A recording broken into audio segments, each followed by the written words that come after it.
What if the blood flowing through the veins of America's most legendary warriors holds a secret that completely shatters our understanding of human history? For decades, we thought we knew exactly where the Comanche came from, but a sudden genetic discovery has just proven the history books entirely wrong. Before we uncover the mystery hidden inside this ancient DNA, I need your help to keep bringing these forgotten stories to light. Please take a split second to hit the like button, subscribe to the channel, and share this video with someone who loves a true historical mystery.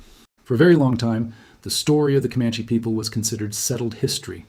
Historians, archaeologists, and anthropologists all agreed on a clean, straightforward narrative. According to every textbook, the Comanche originally belonged to the Shoshone people. They lived in the Great Basin, a massive, rugged region that covers most of modern-day Nevada and Utah. This is a tough, unforgiving landscape. It is a world of high desert, brutal winters, and scorching summers. In this environment, survival required immense skill, patience, and deep knowledge of the land. The early ancestors of the Comanche were not the mounted warriors we picture today. They were hunter-gatherers. They moved entirely on foot. They survived by gathering roots, harvesting pine nuts, and hunting small game. They lived in small, tight-knit family bands because the harsh environment simply could not support large populations. They were masters of their challenging terrain, but their influence was largely limited to the mountains and valleys they called home. Then, everything changed. In the late 1600s, a new animal arrived in their world. But their influence was largely limited to the mountains and valleys they called home. Then, everything changed. In the late 1600s, a new animal arrived in their world. The Spanish had brought horses to North America, and through trade, theft, and migration, these animals slowly made their way north into the Great Basin. The arrival of the horse was not just a new tool for the ancestors of the Comanche, it was a complete revolution. It changed their society overnight. A people who had spent generations walking across the high desert were suddenly elevated. They learned to ride with a level of skill that would eventually become legendary. They became one with the animal. And with this newfound mobility, a people who had spent generations walking across the high desert were suddenly elevated. They learned to ride with a level of skill that would eventually become legendary. They became one with the animal. And with this newfound mobility, they made a massive decision.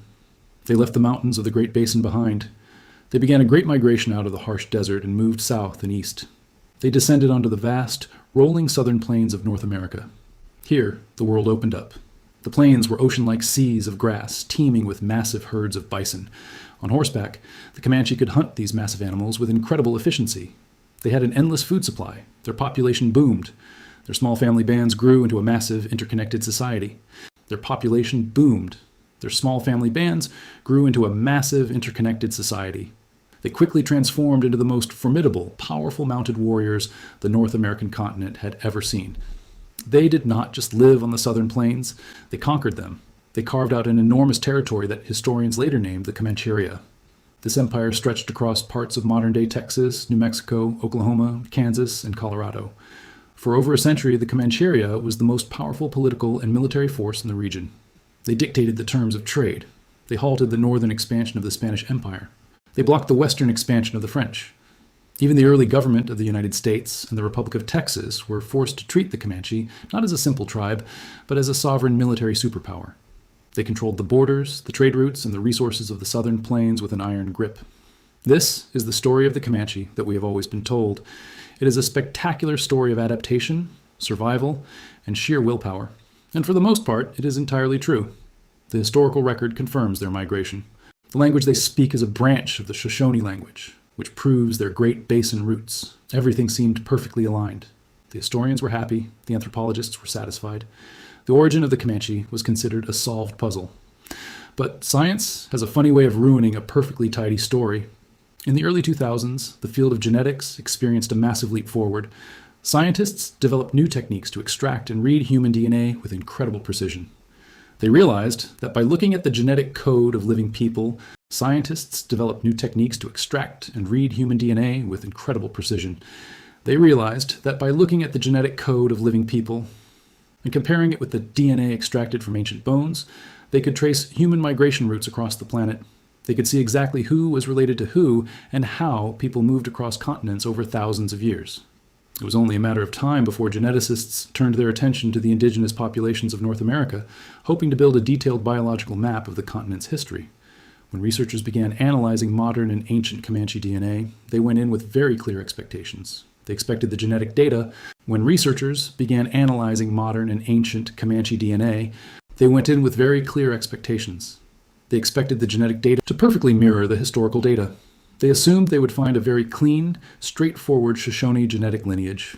They expected to see markers that tied the Comanche directly back to the Great Basin. They also expected to see a little bit of mixing with neighboring plains tribes like the Apache or the Kiowa, since groups often traded, married, or captured members of rival tribes.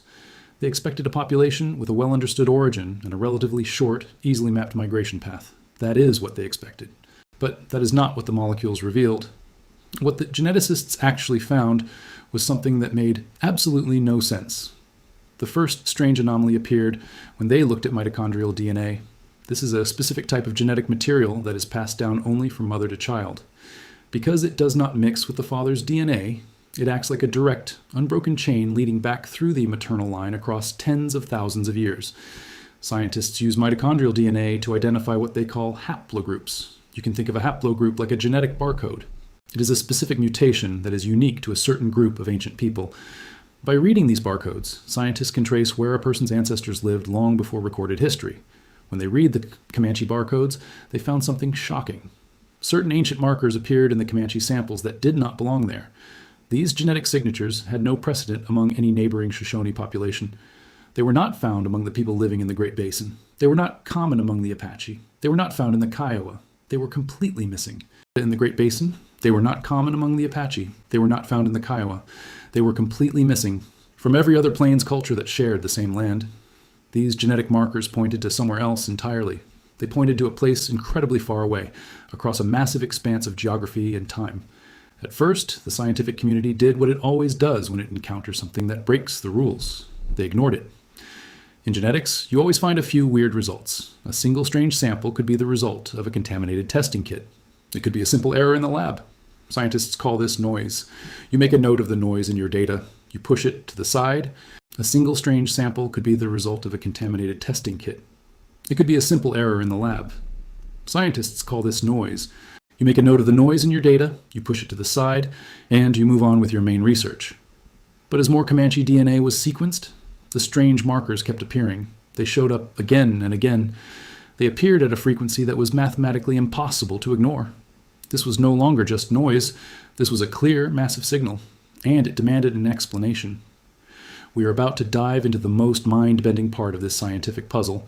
If you're enjoying this deep dive into our hidden past, please do me a massive favor. Hit the like button, subscribe to the channel so you never miss an investigation. If you are enjoying this deep dive into our hidden past, please do me a massive favor. Hit the like button, subscribe to the channel so you never miss an investigation, and share this video with fellow history lovers. Your support is what keeps these stories alive. When scientists find unusual genetic signatures in Indigenous American populations, they usually rely on three main theories to explain them. The first theory is the safest. It is called recent admixture. This simply means that neighboring groups mixed their genes. Tribes interacted constantly. They formed alliances, they intermarried, they adopted outsiders, and they took captives during raids. If you find a strange genetic marker in one group, you can usually trace it to a neighboring tribe where that marker is more common. The genes moved, but the origin story remained local to the region. The problem was, this theory completely failed to explain the Comanche anomaly. The mysterious DNA was not present in any neighboring tribe. It did not come from their neighbors. The second theory is a bit more controversial. It involves the idea of deep, multiple migratory waves. For a long time, the standard belief was that the Americas were settled in one massive wave of migration. The story went that ancient people walked across a land bridge connecting Siberia to Alaska during the last ice age, and then slowly populated the entire continent. But the second theory suggests that there were actually multiple separate waves of migration happening at different times. Each wave brought different groups of ancient people from different parts of Asia, carrying completely different genetic packages. Under this theory, an unusual marker, like the one found in the Comanche, might represent extremely old ancestry from one of these separate founding populations that later vanished from the historical record. The third theory is the one that makes mainstream archaeologists very uncomfortable. This is the theory of pre-Columbian transoceanic contact. This theory suggests that people from completely different parts of the world crossed the oceans and arrived in the Americas long before Christopher Columbus. We already know that Norse explorers like the Vikings reached the Atlantic coast of Canada. That is a proven fact, supported by physical evidence and genetics. But this third theory suggests something much older, and from the opposite side of the world. It suggests ancient mariners crossing the Pacific Ocean. Each of these three theories has passionate defenders. Each has tiny shreds of supporting evidence, but none of them could fully explain what was hiding inside the Comanche DNA. The conversation changed forever in the year 2017. A massive, groundbreaking study was published by a joint team of geneticists from the University of Copenhagen and the University of Texas. Crucially, they did not do this work in isolation. They worked in direct collaboration with the Comanche Nation. This was a massive step forward in the ethical treatment of indigenous genetics. In the past, scientists had frequently stolen native remains or taken blood samples without fully explaining how the data would be used. This study was different. It was based on mutual respect, tribal consent, and a shared desire to understand the deep past. The scope of the project was huge. It was a large-scale whole genome sequencing effort. They were not just looking at tiny fragments of maternal DNA anymore. They were mapping the entire genetic code. They tested ancient skeletal remains. They tested living, enrolled members of the Comanche tribe. And to make sure their results were accurate, they compared the Comanche genomes to a massive database of over 400 different reference populations from every corner of the globe. The lead researcher was a highly respected geneticist who had built a massive career on using ancient DNA to rewrite human prehistory. He knew how to handle complex data, but when the results of the Comanche study came back from the lab, even he was stunned. In a recorded interview, he described the data as one of the most genuinely surprising things he had ever encountered in his entire scientific career. His team had simply been trying to build a baseline genetic map of the Comanche. Instead, they had accidentally built a massive historical problem. The full genomic analysis confirmed some things we already knew. The Shoshone ancestry that the history books predicted was absolutely there. The genetic link to the Great Basin was real. That part of the historical narrative held up perfectly. But layered beneath that familiar DNA, hiding deep inside the genetic code, was something else. It was a statistically massive, consistent proportion of the Comanche genome that matched with high confidence to ancient populations from a region of the world that had never been associated with North American migration. It was not Siberian DNA.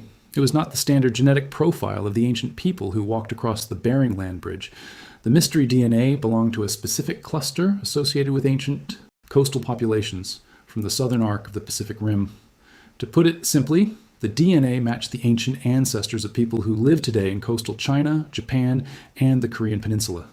The percentage of this DNA was not a tiny trace. It was not a fluke. It was not a distant drop of blood. In some specific Comanche lineages, this Pacific Rim ancestry accounted for nearly a fifth of their entire genetic makeup. Let that sink in for a moment.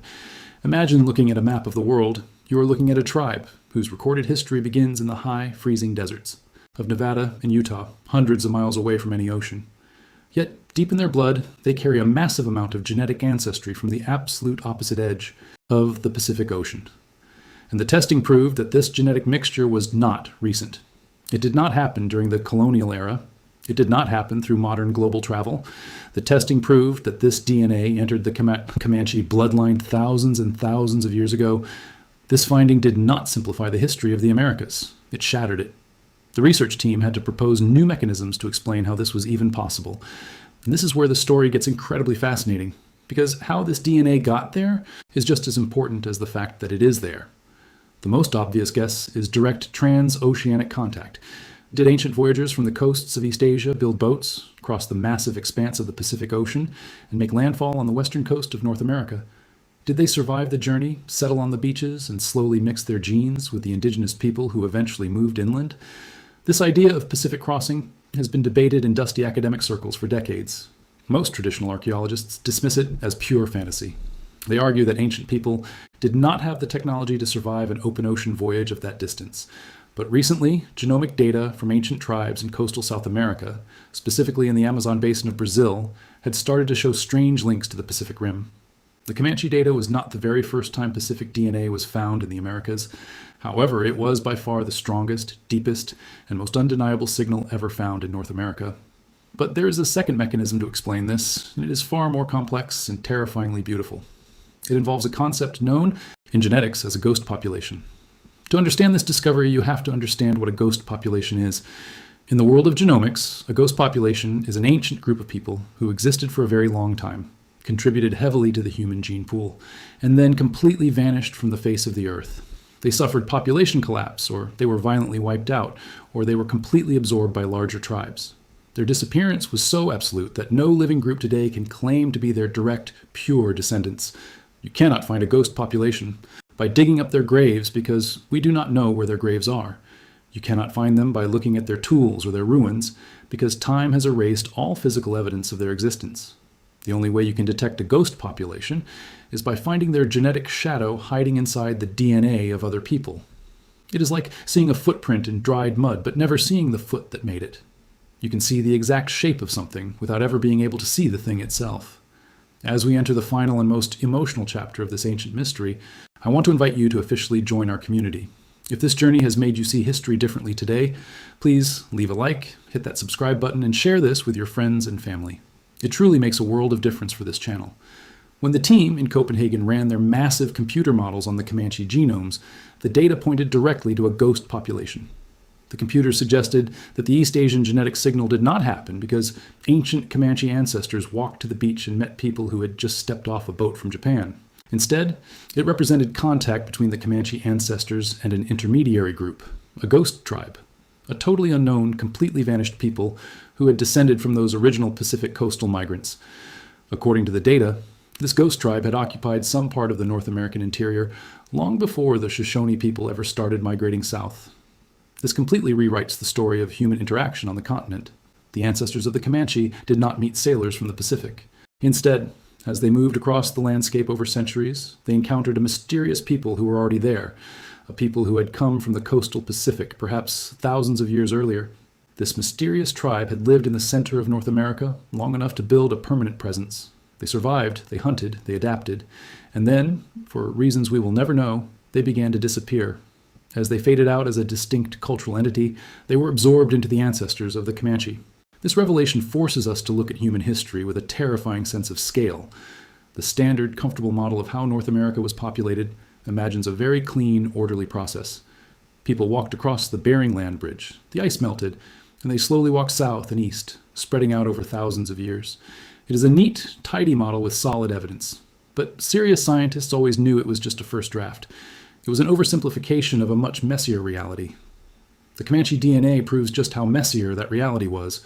If there were massive populations of people living in the center of North America carrying ancient Pacific coastal DNA, the history of the continent is completely different than what we teach in schools. These people encountered the ancestors of the Comanche. They fought with them, they traded with them, they married them. They lived alongside the very people who would eventually conquer the southern plains. The story of the Americas is not a story of isolated groups staying in their lanes. It is a story of constant movement, massive forgotten empires, and incredible genetic mixing that leaves our current models looking like child's play. Think about what this means on a deeply human level. Picture a Comanche child born on the sweeping plains of Texas in the year 1400. Deep inside the cells of that child, there is a biological thread. If you pull that thread, it does not just take you back to the snowy mountains of the Great Basin. It does not just take you back to the frozen tundra of Siberia. That thread stretches all the way to the edge of the Pacific Ocean. It connects to ancient people who stood on the beaches of East Asia, people who may have braved the terrifying ocean, who arrived on a new continent, and who built lives so deeply rooted in the soil that they eventually dissolved into the genetic fabric of entirely different nations. They left absolutely no monuments. They carved no stones. They left no obvious archaeological footprint. The only proof that they ever existed is the silent, undeniable code written into the very molecules of the Comanche people. This is not a myth. This is not a legend. This is pure, hard chemistry. This is what the molecules are screaming at us. When you spend time looking at this data, the most striking thing is not just how strange the discovery is. The most striking thing is how easily science can dismantle our intellectual comfort. Human beings love to tell stories about the past because stories give our chaotic world a sense of order. The story of the Comanche as legendary horsemen coming down from the mountains is a great story. It has a beginning, a middle, and a satisfying end. It places people exactly where we expect them to be. It explains what we want explained, and it asks no further questions. But your DNA does not care about satisfying stories. Your DNA carries information that was never meant to be found. The genetic markers of this ghost population survived brutal centuries of warfare. They survived European conquest. They survived massive displacement. They survived horrible epidemics that wiped out millions. They survived a deliberate campaign of cultural erasure. And they survived all of this precisely because they were written too incredibly small for any army or any government to touch. What the DNA reveals is not a rejection of the traditional Comanche story. It is a massive expansion of it. It is a beautiful, haunting reminder that every single human population on Earth is the product of meetings that history forgot. We are all the result of ancient people who lived, fought, loved, and died, only to be absorbed into other tribes. They left behind absolutely nothing except a microscopic pattern in a genome that we only figured out how to read a few years ago. The Comanche Nation themselves have handled this groundbreaking research with incredible care, wisdom, and intelligence. They engaged with the scientists on their own terms. Modern tribal members participated in the studies willingly. They held community forums to debate what the findings meant. In many ways, they used the cutting-edge science of genomics as a way to explore deep questions about identity, belonging, and memory that the written historical record simply cannot answer. For some members of the tribe, this genetic data is a profound source of wonder. It is ultimate proof of a deep, unimaginably vast history that colonial narratives constantly tried to minimize or erase. It proves their connection to the land goes deeper and wider than anyone thought. But for other members of the tribe, this incredible complexity also serves as a warning. Throughout history, Western science has frequently been weaponized against indigenous peoples. The authority of a genetic lab is not automatically more valuable or more trustworthy than the authority of ancient oral traditions. The beautiful truth is that both of these perspectives are completely valid. They do not cancel each other out. Science and tradition can coexist in a state of tension, just like most true things in life. The DNA provides the biological map, while the culture provides the soul. But there's one final haunting layer to this story that the genomic data alone can never fully illuminate. The data makes us think about something truly profound. If the ghost population hypothesis is absolutely correct, and it seems to be, then there were ancient people living deep in the North American interior who originally came from the Pacific Ocean. They lived there for countless generations. They raised children there. They aged there. And they were eventually swallowed by history, absorbed into the tribes that surrounded them. Because of this DNA, we are now forced to ask questions that historians never even had the tools to imagine. What was their world actually like? What did they call themselves?